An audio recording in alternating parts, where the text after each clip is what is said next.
À Barcelone, LG renouvelle sa gamme aussi sur de la phablette. On connaissait le G Pro 1, d'ailleurs, qui n'aurait pas dû venir en France. Il était normalement distribué qu'en Corée.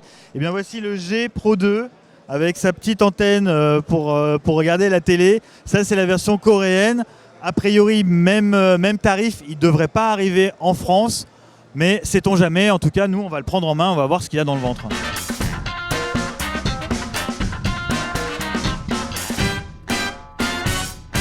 Alors le G Pro 2 avec donc sa petite antenne pour le DVB-T ou DVB-H, je m'en souviens plus la norme chez nos amis coréens. Bon, en tout cas, on est sur un smartphone phablette, une phablette de 5,9 pouces avec un écran Full HD IPS.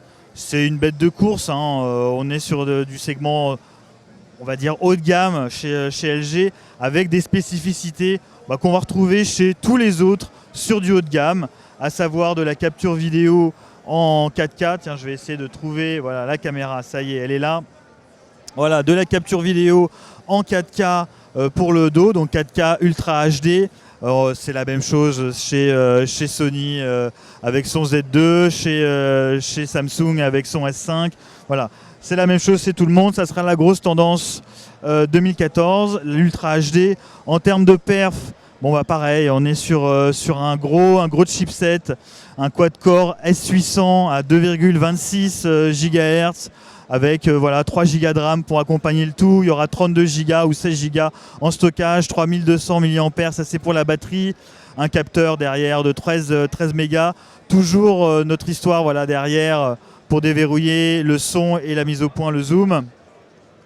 Voilà, comme je vous le disais, on est sur la version coréenne, on est sur un produit de l'aveu même de LG France qui n'a pas cartonné en France, hein. Le G Pro, il ne devait pas arriver pour la France, il est arrivé et puis finalement il n'a pas non plus fait des volumes monumentaux.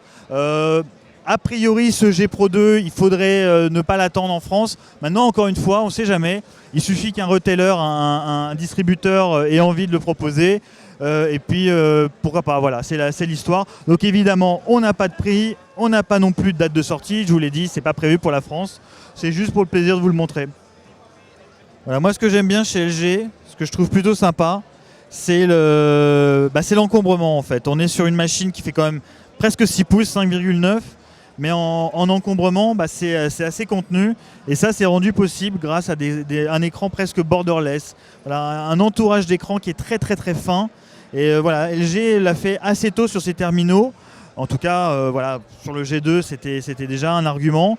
Tous les autres fabricants s'y mettent. Et c'est très bien parce que on a un écran qui est beaucoup plus confortable et un encombrement réduit.